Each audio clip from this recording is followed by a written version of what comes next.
Interdimensional beings is what our witnesses will call these things. What does interdimensional mean? There are so many different ways that we can interpret that. One way is that dimensions are usually like we relate it to size, right? The dimensions of something we measure at height, width, that kind of stuff. So we could look at the quantum scale, the Planck scale, as a different dimension from what we see.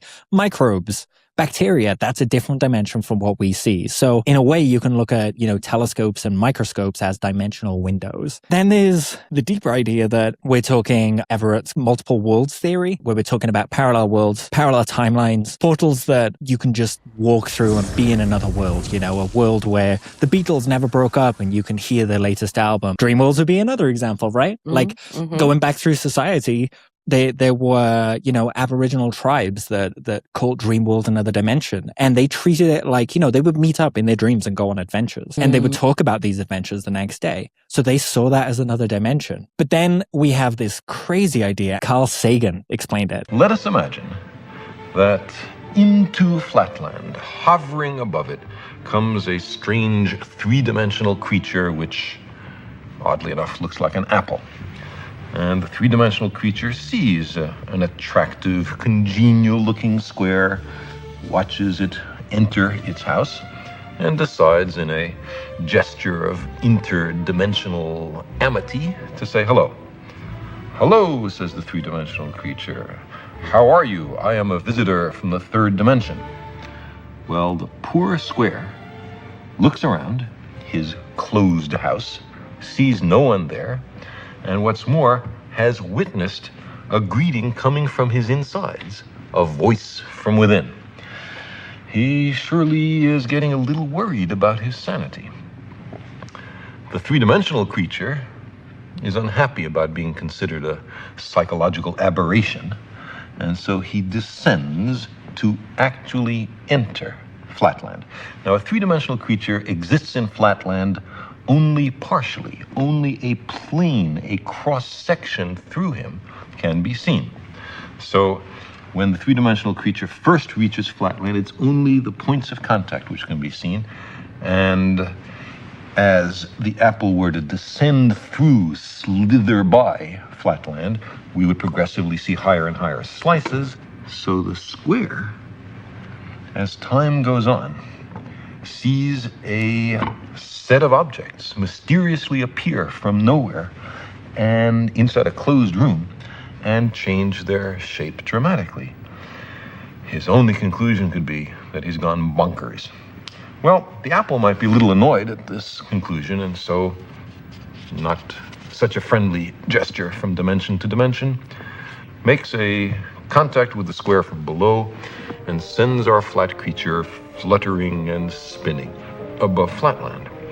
At first, the square has no idea what's happening. He's terribly confused. This is utterly outside his experience. But after a while, he comes to realize that he is seeing inside closed rooms in Flatland. He is looking inside his fellow flat creatures. He is seeing Flatland from a perspective no one has ever seen it before, to his knowledge. Getting into another dimension provides as an incidental benefit a kind of X-ray vision. Now our flat creature slowly descends to the surface, and his friends rush up to see him. From their point of view, he has mysteriously appeared from nowhere. He hasn't walked from somewhere else. He's come from some other place. They say, "For heaven's sake, what's happened to you?" And the poor square has to say, "Well, I was in some other mystic dimension called up." And they will pat him on his side and comfort him, or else they'll ask, "Well, show us, where is that third dimension? Point to it." And the poor square will be unable to comply. And what we want to do is take this Flatland idea of 2D and 3D and think about 3D and 4D, because we exist in dimensions of time and space. And our particular perspective on the universe is because of that 3D-ness that we have, moving forward through time. But if you change any of those variables, you change all of the variables. They all have an impact on each other. So if I want to imagine that I can see all of time and space at once, then I'm going to be experiencing 100% of time, but none of space. So I can't be present in space as a material thing. And it's hard to conceptualize because we don't have the biology to do it. But there's no reason why something from outside of our point of reference that just experiences space and time slightly differently would be unknowable to us. And come across as something so alien and so strange that we might even refer to them as a biblically accurate angel.